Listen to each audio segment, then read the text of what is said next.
Everyone, आज हम यहाँ पे टेक्स्ट फंक्शन पढ़ने वाले हैं जो हमारी टेक्स्ट से रिलेटेड प्रॉब्लम्स को सॉल्व करेगा। सपोज दैट आपने ये रिकॉर्ड बनाया 100 कैंडिडेट्स के लिए, और जब ये रिपोर्ट रिकॉर्ड आपने अपने किसी एचआर या बॉस को सेंड किया तो उन्होंने कहा कि ये कैसी रिपोर्ट बनाकर दे दी है आपने। तो प्रॉब्लम क्या थी आपके रिपोर्ट के अंदर कि ये जो आपने नेम ऑफ कैंडिडेट लिखा है वो यहाँ पे फर्स्ट नेम और लास्ट नेम के अकॉर्डिंग दो अलग कॉलम बनाकर उनके नाम को ऐड किया है। जबकि आपको करना क्या था कि आपको यहाँ पर एक ही कॉलम बनाना था जिसके अंदर आपको आरव शर्मा या प्रिया सिंह जैसे नाम को ऐड करना था। अब आपने ये दो अलग अलग कॉलम्स में जो वैल्यू रखी है 100 कैंडिडेट्स के लिए, जिसको बनाने में आपको करीबन 1 घंटा लग गया। इस डाटा को दोबारा से सही करने में आपको समय तो लगेगा, लेकिन हाँ ये कह सकते हैं कि आधा घंटा लग जाएगा आपको, है ना। और अगर आपकी टाइपिंग स्पीड स्लो है तो वो काम करने में आपको ज्यादा मिनट्स भी लग सकते हैं।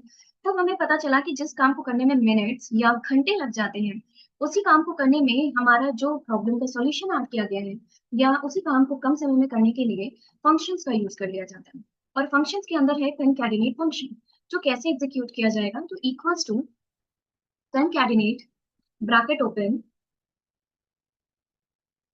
और जैसे ही आप ब्रैकेट ओपन करेंगे, ये बोलेगा आपसे कि आप अपना फर्स्ट टेक्स्ट सेलेक्ट करिए। तो हमने कहा ठीक है, फर्स्ट टेक्स्ट या आरएफ, कॉमा लगाइए, और यहाँ पे लिखा है शर्म। आप इसको सिलेक्ट कर लीजिए एंड ब्रैकेट क्लोज करके एंटर करिए, और आंसर देखिए कि आपका आंसर क्या आ गया है। एक सेल के अंदर या एक कॉलम के अंदर वैल्यू ऐड हो गई है RF Sharma.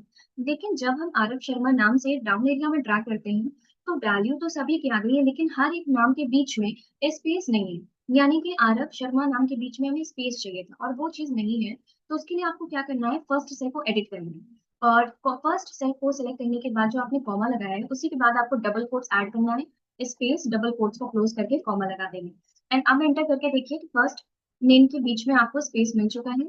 And same as अगर आप डाउन एरिया में ट्रैक कर देंगे तो सभी के लिए आउटपुट आ गया। यानी ये काम को करने में हमें ज्यादा से ज्यादा जो समय लगा है वो 1 मिनट का लगा है।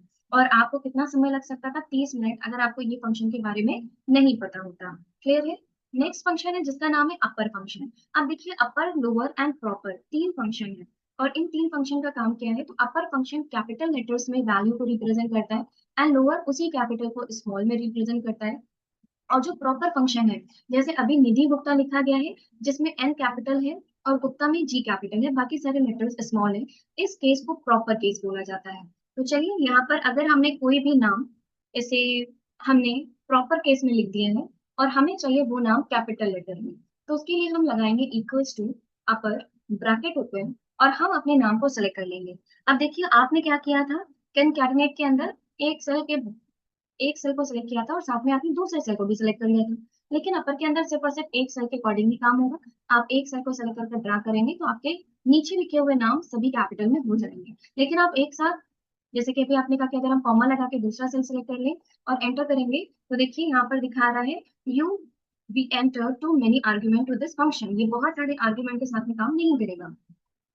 तो हम ओके करेंगे, इस वैल्यू को हटाएंगे एंड एंटर कर देंगे। तो देखिए, आरव नाम जो आपने प्रॉपर केस में लिखा था उसको इसने अपर केस में कन्वर्ट कर दिया है। सेम एज अगर आप आरव के नाम से डाउन एरिया में ड्रैग करेंगे तो इसके नीचे लिखा हुआ सारा नाम कैपिटल में कर दिया जाएगा। और ऐसे ही यहाँ पे स्मॉल केस में करना चाहते हैं अगर आप, तो उसके लिए आप यूज करेंगे लोअर फंक्शन। तो हम यहाँ पे इसको पहले डिलीट कर देते हैं, एग्जीक्यूट करेंगे equals to lower bracket open, function को आप कैपिटल में लिखें या स्मॉल में लिखे, इससे कोई भी प्रॉब्लम नहीं होती है।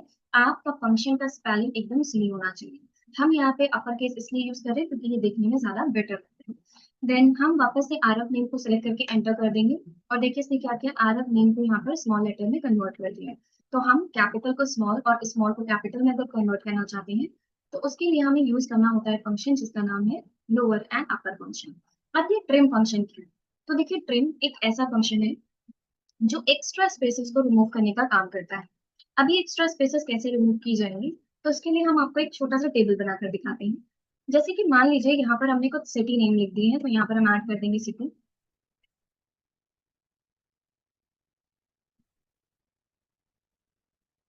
लखनऊ। अब लखनऊ के आगे देखिए हमने एक स्पेस दे रखा है। अब यहाँ पर हमने कुछ सिटी के नाम लिख लिए हैं और हमसे बोला गया कि एक काम कर दीजिए आप, यहाँ पे लखनऊ, एक सेकेंड, यहाँ पे थोड़ा सा बटन बढ़ा देते हैं एंड डबल क्लिक करके थोड़ा सा एडिट करना चाहेंगे हम। अब यहाँ पर आपसे बोला गया था कि आप यहाँ पे काउंटिंग वैल्यू बता दीजिए कि लखनऊ कितनी बार लिखा गया है। तो इस जगह पर हम यूज करेंगे काउंट इफ नाम का फंक्शन।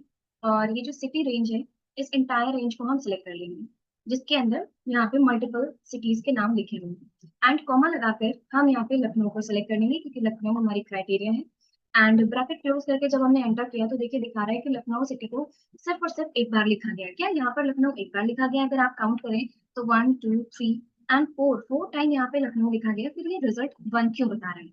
1 इसलिए बता रहे हैं क्योंकि आपने फर्स्ट वाले लखनऊ सिटी के नाम में कोई भी एक्स्ट्रा स्पेस नहीं दिया है। अभी अगर आप यहाँ पर डबल क्लिक करके देखें तो आपको पता खुद ही चल जाएगा कि आपने इसके अंदर कोई भी एक्स्ट्रा स्पेस नहीं दे रखी है। मैं आपको एक बार वापस से दिखाती हूँ, कॉलम वेट को थोड़ा सा और बढ़ाएंगे और यहाँ पर आप अपना कर्सर रखिए और F2 प्रेस कर दीजिए। जैसे ही आप F2 प्रेस करेंगे देखिए यहाँ पर कोई भी एक्स्ट्रा स्पेसेस नहीं है। लेकिन जब आप डाउन एरिया में जाएंगे और इस वाले लखनऊ पर अपना कर्सर एक्टिवेट करके F2 प्रेस करेंगे तो देखिए लखनऊ में जो W लिखा है उसके आगे आपको एक स्पेस मिल रही है। इसी वजह से आपका जो आंसर आ रहा था वो 1 आ रहा था। अभी हम यहाँ पे बैक स्पेस करते हैं और एंटर करते हैं तो देखिए आंसर 2 आ गया। इट मीन्स नीचे लिखे हुए 2 लखनऊ नाम में भी आपको एक्स्ट्रा स्पेस दी गई है। अब ये काम अगर आपने 100 लोगों के लिए बनाया होता तो क्या आप एक एक करके स्पेस को रिमूव करते? बिल्कुल नहीं करते। तो उसके लिए ही ये फंक्शन बनाए जिसका नाम है ट्रिम फंक्शन। कैसे एग्जीक्यूट किया जाएगा? तो हम यहीं पर आते हैं, भी आपका रिजल्ट 2 आ रहा है ना, चलो यहाँ पर एग्जीक्यूट करिए trim bracket okay equals to trim bracket open. And यहाँ पर आपको सिर्फ और सिर्फ अपना सेल सिलेक्ट करके रखना है और फर्स्ट सेल को सिलेक्ट कर लेते हैं जिसमें एक्स्ट्रा स्पेस होगी वो हटा देगा, नहीं होगी तो एज इट इज प्रेजेंट कर देगा। तो हम यहाँ पे फर्स्ट सेल को सिलेक्ट करके रखते हैं एंड एंटर कर देते हैं। ये वैल्यू आपको वही दिखाएगा जो लिखी हुई है, कुछ बदलेगा नहीं है। ठीक है, एंड डबल क्लिक करके दीजिए ताकि ये यहाँ नीचे एरिया में आपको वैल्यू दिखा दे। अब इसके थ्रू ऑपरेट करके देखिए, यहाँ पर आंसर 2 आ रहा है और आंसर 4 आना चाहिए था। तो आप लिखेंगे यहाँ पे काउंटेड फंक्शन ब्रैकेट ओपन और यहाँ पे आप ट्रिम वाली रेंज को सिलेक्ट कर लीजिए।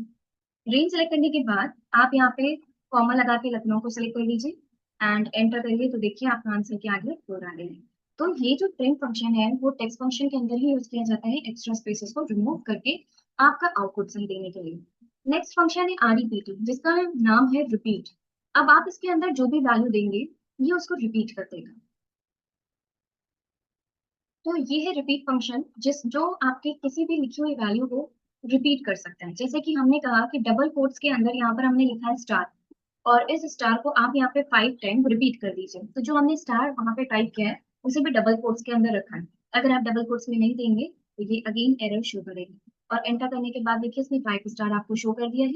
तो अगर आप भी यहाँ पे किसी भी टाइप की वैल्यू साइन को रिपीट करना चाहते हैं तो आप रिपीट फंक्शन यूज कर सकते हैं। एंड अगर हम यहाँ पर किसी और वैल्यू को ऐड कराएं, सपोज दैट हमने यहाँ पे किसी नाम को ऐड करा दिया और वो नाम है पॉप और हम चाहते हैं कि एंटर करने पे पॉप जो है वो 5 टाइम रिपीट कर दिया जाए। रिपीट तो कर रहे हैं, है ना? लेकिन यहाँ पर अगर आप देखें तो पॉप के बीच में स्पेस नहीं है, यानी हमें हर वर्ड के बाद एक स्पेस भी चाहिए।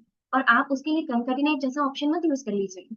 इसके लिए हमें क्या करना है, जो पॉप लिखा हुआ है उसमें हमें उस नेम के बाद में ही एक स्पेस ऐड कर देंगे। जैसे ही आप एक स्पेस ऐड करके एंटर करेंगे देखिए अब आपको स्पेस के साथ में आंसर दे दिया गया है।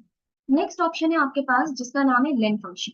लेन एंड प्रॉपर दो अलग अलग फंक्शन है, प्रॉपर को पहले समझ लेते हैं। एंड यहाँ पर यूज कर लेंगे हम, इसमें हमें वैसे तो ओके इक्वल्स टू, यहाँ पर हम ऐड करेंगे प्रॉपर ब्रैकेट ओपन और यहाँ पे लखनऊ लिखना है।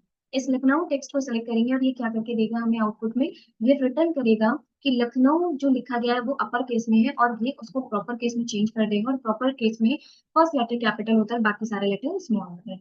लेंथ फंक्शन का काम होता है कैरेक्टर्स लेंथ को फाइंड आउट करना। जब आप यहाँ पे कोई भी नाम कोई भी नंबर लिखते हैं तो आप चाहते हैं कि यहाँ पर हम अपने कैरेक्टर की लेंथ को फाइंड आउट कर सकें। जैसे कि कई बार होता है कि आपको कहीं कहीं पर कुछ एग्जैक्ट कैरेक्टर लिखने होते हैं, ना कम ना ज्यादा, तो आप इसे कैसे काउंटेबल बना सकते हैं, उसके लिए आप लेन फंक्शन को यूज करेंगे। लेन अभी हम एक टेक्स्ट पर अप्लाई करेंगे फिर इसका एक और एग्जाम्पल देखेंगे। तो हमने कहा ये बताइए कि लखनऊ में कितने टेक्स्ट लिखे हुए हैं, कितना कैरेक्टर लिखा हुआ है। तो ये लेंथ फंक्शन आपको काउंट करके बता देगा। तो ये बता रहे हैं 7 कैरेक्टर है। अगर आपके पास समय है तो आप भी काउंट कर सकते हैं। इस टेक्स्ट फंक्शन एक ऐसा फंक्शन है जो ये फाइंड करता है कि ये टेक्स्ट है या नंबर है। अगर टेक्स्ट टेक्स्ट के बराबर होगा तो रिटर्न करेगा आपको ट्रू, नहीं तो रिटर्न करेगा आपको फॉल्स। तो हमें सिर्फ ये ट्रू और फॉल्स का आउटपुट देखना है, तो इसके लिए हमने यूज किया इस टेक्स्ट नाम का फंक्शन ब्रैकेट ओपन। और हमने कहा ये बताओ जो मोबाइल नंबर लिखा हुआ है वो टेक्स्ट है या नंबर है। अगर नंबर होगा तो ये फॉल्स रिटर्न करेगा, टेक्स्ट होगा तो ये ट्रू रिटर्न करेगा। अब ये टेक्स्ट कैसे हुआ? नहीं, आप लोग में से किसी को कुछ पता है तो बता सकते हैं। ये जो मोबाइल नंबर वाला सेल है वो टेक्स्ट कैसे होगा, क्योंकि टेक्स्ट फंक्शन जो है, इस टेक्स्ट फंक्शन वो उसी में आपको ट्रू रिटर्न करेगा जो टेक्स्ट होगा, और अगर वो नंबर ही है तो फिर ये ट्रू रिटर्न नहीं करेगा। तो आपको क्या लगता है कि ये टेक्स्ट है या ये आंसर गलत दे रहा है? आप बता सकते हैं कमेंट में। यस। अब ये टेक्स्ट क्यों है? क्योंकि यहाँ पर ये जो आपने प्लस साइन ऐड किया है ना, बस इसी वजह से ये क्या बन गया है, टेक्स्ट बन गया है। क्या मैं आपको एक सेल के अंदर प्लस हटा के दिखाऊं? तो देखिए, जब आप यहाँ पर आकर प्लस हटा के आप स्पेस दे दीजिए और enter। देखिए, जैसे ही हमने इस सेल के अंदर से प्लस और स्पेस दोनों को हटाया तो ये वैल्यू बन गई है एक साइंटिफिक वैल्यू, और इसने दिखा दिया कि अब ये नंबर सेल है, अब ये टेक्स्ट सेल नहीं है। लेकिन जब भी हम यहाँ पर आकर इसमें प्लस ऐड कर देंगे और या स्पेस दे देंगे तो ये क्या बन जाएगा, अगेन टेक्स्ट सेल बन जाएगा। तो हमने यहाँ पे स्पेस नहीं दिया है, सिर्फ और सिर्फ प्लस साइन ऐड किया है और एंटर करने के बाद देखिए इसने हमें ट्रू रिटर्न कर दिया। तो ध्यान रखिए, ऐसी भी प्रॉब्लम कभी आ सकती है और जब आप कोई कैलकुलेशन कर रहे हो तो ध्यान रखेंगे कि उसका आउटपुट सही आ रहा है या गलत आ रहा है। अब ये फंक्शन, लास्ट के 2 फंक्शन हैं जिन्हें हम लेफ्ट और राइट फंक्शन कहते हैं, इनका यूज क्यों किया जाता है? तो देखिए, किसी भी कॉलम में लिखी गई वैल्यूज को सेपरेट करने के लिए हम इनका यूज करते हैं। अभी आप देख रहे हो कि जो मोबाइल नंबर लिखा हुआ है उसके अंदर हमें कंट्री कोड की जरूरत नहीं है। हम चाहते हैं कि ये जो 91+ लिखा है उसको हटा के हमें सिर्फ और सिर्फ कॉन्टैक्ट नंबर दे दिया जाए। तो उसके लिए हम लेफ्ट और राइट नाम का फंक्शन यूज कर सकते हैं। कैसे यूज करेंगे? तो अभी मैं यहाँ पर आपको यूज करके दिखा रही हूँ। लेफ्ट फंक्शन, ब्रैकेट ओपन, आपने कहा कि इस सेल के अंदर कॉमा, जो लेफ्ट साइड से वैल्यू लिखी गई है 91+, इसे हमें निकाल कर दे दीजिए। तो आपको पता होना चाहिए कि 91+ कितने कैरेक्टर हुए, 3 कैरेक्टर। तो आप कॉमा 3 लिख देंगे और एंटर कर देंगे तो देखिए यहाँ पर आपको 91+ निकाल के दे दिया गया। इसमें कोई इफेक्ट नहीं होगा, ध्यान रखिएगा। एंड अब आप यूज करेंगे right function, equals to right function, bracket open, और आपने बोला कि इस सेल में जो राइट साइड में नंबर लिखे हुए हैं 10 डिजिट, उन्हें निकाल कर दे दीजिए। और देखिए 98765001 आपका आउटपुट आ चुका है और इसमें कॉन्टेक्ट नंबर को सेपरेट कर दिया गया है। अब अगर आप इसके कैरेक्टर लेंथ में डाउट कर रहे हैं कि इसके अंदर कितने कैरेक्टर्स हैं, तो आप उसके लिए लेन फंक्शन यूज कर सकते हैं। तो ये हमारा सेकेंड एग्जाम्पल था कि आप अपने कॉन्टैक्ट नंबर की जब एंट्री करते हैं तो कई बार ये मिस्टेक हो जाती है कि उसके अंदर कभी 9 तो कभी 11 डिजिट फिल हो जाते हैं। 11 फिल होता है तो वो 2 से हाईलाइट हो जाते हैं, बट कभी 9 फिल हो गया तो वो इतनी जल्दी हम कैच नहीं कर पाते हैं। तो उस जगह पर आप ये फंक्शन ऑपरेट करके देख सकते हैं कि किस सेल के अंदर 10 डिजिट्स हैं या नहीं है। तो लेन फंक्शन ऑपरेट करेंगे और नंबर सेल को सिलेक्ट करके एंटर कर देंगे तो देखिए बता रहा है एग्जैक्ट आपके पास 10 डिजिट्स हैं। ओके। तो ये आपके यूज होने वाले टेक्स्ट से रिलेटेड प्रॉब्लम को सॉल्व करने के लिए बनाए गए टेक्स्ट फंक्शन है। आई होप आपको ये ऑप्शंस क्लियर हो गए होंगे। Thank you.